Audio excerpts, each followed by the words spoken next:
give me roses. I wish he could again, but that was on the outside, and things were different then. On the inside, the sun still shines, and the rain falls down, but the sun and rain are prisoners too. When morning comes around, last night I dreamed we were together. Hello, welcome to For All That, episode number 29, and this week I'm coming to you from a somewhat alpine setting. There's a statue in a certain city where you have to touch a certain thing. It brings good luck, apparently, but I'm not the superstitious type. Andrew, are you a superstitious type?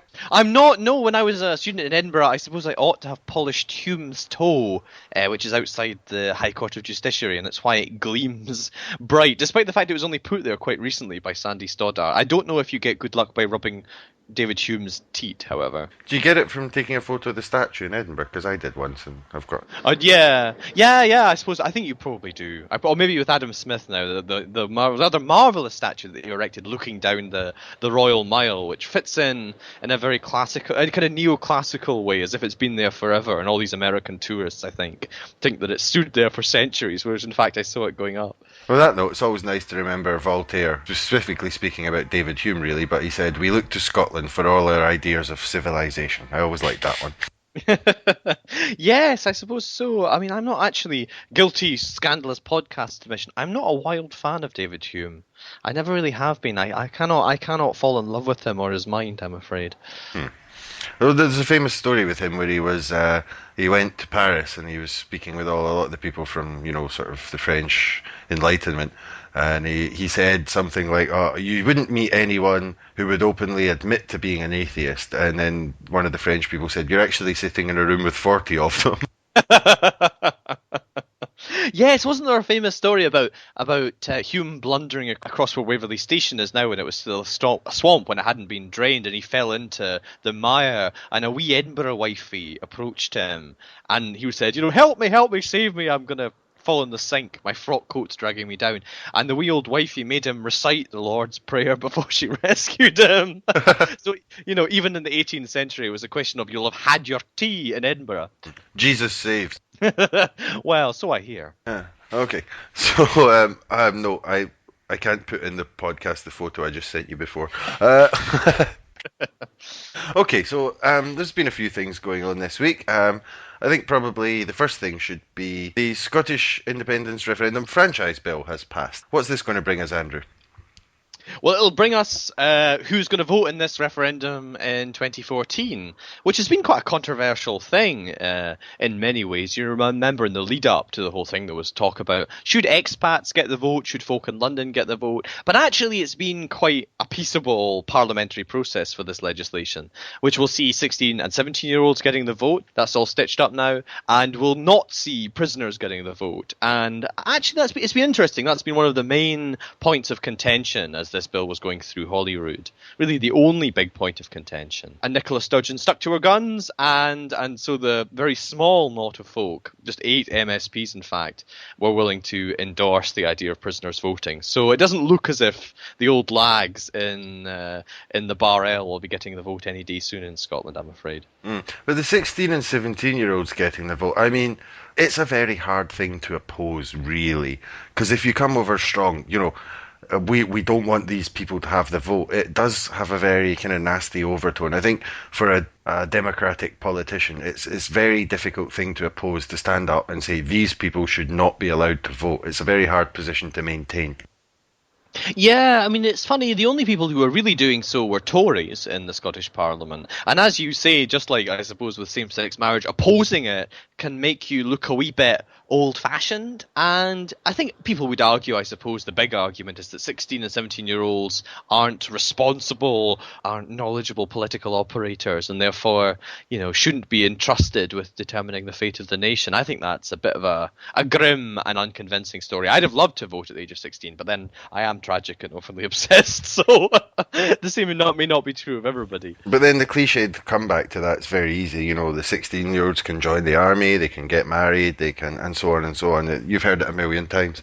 Yeah, no, exactly. And I think it is a good thing. I mean, the one that I find particularly strange, the argument, which you get from some Conservatives, including, I think, Jackson Carlaw, who's the deputy Conservative leader in Holyrood, was that we should look at this principle, this question about 16 and 17-year-olds voting for every election, and we shouldn't make exceptions or start off with the independence referendum. And I think that's really silly, actually. And I think across the UK, the fact that the 16 and 17-year-olds have been able to vote in this, whether or not Scotland becomes independent, actually, will be a bulkhead. It'll be a beachhead precedent. Because if 16 and 17-year-olds can and do vote in hopefully large numbers in 2014, it will be quite difficult when this comes to Westminster, as it inevitably will, to say, well, why can't they decide the ordinary day-to-day politics of the nation? So I think it's actually a wider achievement. It's not just for 16-year-olds in Scotland, but for future generations too. I think it advances the wider argument. Yeah, they're setting a precedent here. I mean, there are a few countries where 16 and 17-year-olds can vote, but it's not actually as widespread as you think. I looked at a bit of the research for it. There aren't actually too many countries where 16-year-olds can vote. There are a few where they're 17, so it is actually a progressive measure. Another progressive measure brought first in Scotland, probably opposed by Westminster. Yeah, no, absolutely. I think it is. I think it's a good thing. I mean, I think it poses a kind of question about who's part of our democracy, who ought to be, how ought we to think about voting, and obviously how we think about age and ages of majority, and when you're a responsible adult-ish change a lot and have developed a lot over time and history. And I think this just reflects the wider sense that people are becoming more responsible earlier in their life, and that should have a civic dimension, and that you shouldn't deprive people of the right to vote. The assumption should be a universal franchise, which is one of the reasons, by the by, why I'm quite disappointed that there was not even a consideration given to emancipating those who are inside prisons. Yeah, it's unfortunate. I would have given them the vote, but just to finish on the 16, 17-year-old thing by having a casual go at the Tories, you'd find that a lot of these people who oppose the 16 and 17-year-olds, they're not old enough or mature enough, as you said, to vote. You'd find that a lot of those people would actually be the same that would want, 14, 13, 12-year-olds tried as adults, which just seems a curious bit of doublethink. Yes, and I mean, the funny thing is that Scotland historically has had a very, very low age of majority for criminal trials. I mean, it was 12, I think, until 2011, off the top of my head. Was it now? I think it's 14 now. I'm pretty sure it's 14, but that is off the top of my head. But that's still very low. Though generally people get moved not towards our criminal courts, but what are called children's panels, and children's panels are not concerned with punishment, but the welfare of kids.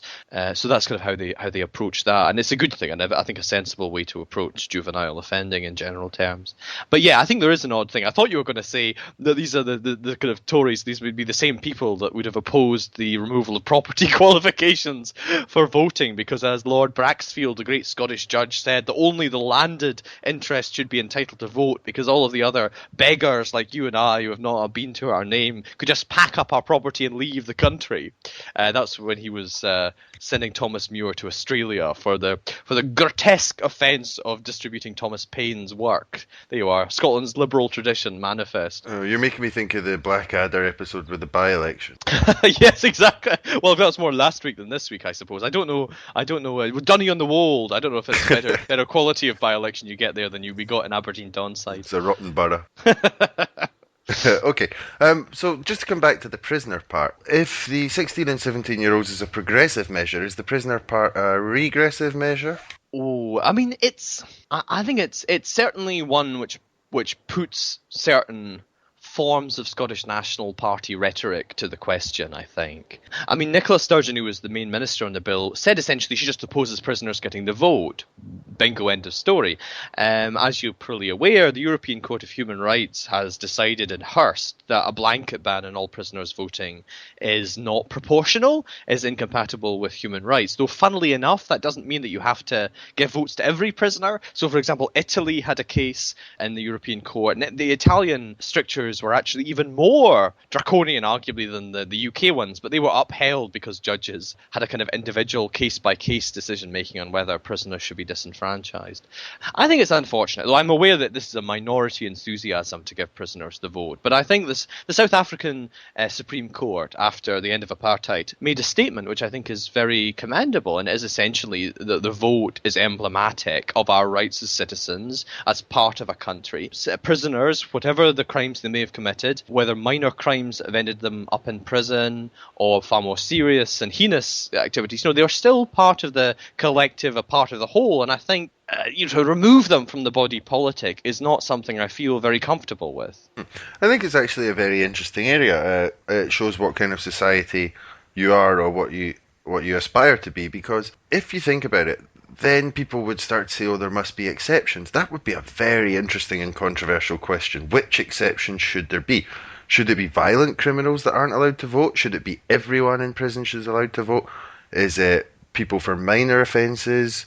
It could be a parking offence, if you do enough of them. But it's a very interesting topic. I would like to think about what's the philosophical basis that, say, someone who's... Let's take an example of a dead former newspaper magnate who also owned a football club, who robbed the pensions of literally hundreds of people, or literally thousands of people, I think it was, I can't remember. But so he's not done a violent crime, but he's allowed to vote. But then someone got involved in a bar brawl, maybe punched someone, there was a bit of an accident, he'd had some sort of previous, but it was a one-off incident, and he's punched someone, he's got a couple of months sentence or something, and he's not allowed to vote. These overlaps are very interesting. I mean, would you like to see it's a blanket thing, everyone allowed to vote, or would you be in favour of any exceptions? I know I'm putting you on the spot a touch there. Well, yes. I mean, people always say that they would be horrified to imagine axe murderers, rapists, and paedophiles. That tends to be the unholy trinity, which gets mentioned in this context. I think what you were touching on there is a wider question. What is the philosophy behind this? What is the kind of political philosophy for depriving people of the vote? And I must say, even if you support the measure, the manifestations of thought in this in Hollywood were pretty paltry and amounted to a sort of crude social contract theory, which says that you breach your compact with society, and therefore society, through the state, flees from you, abandons you, and you can only be readmitted to that society when you've burned off your sins through a period of incarceration. Though it isn't obvious to me why that sort of social contract theory is necessarily the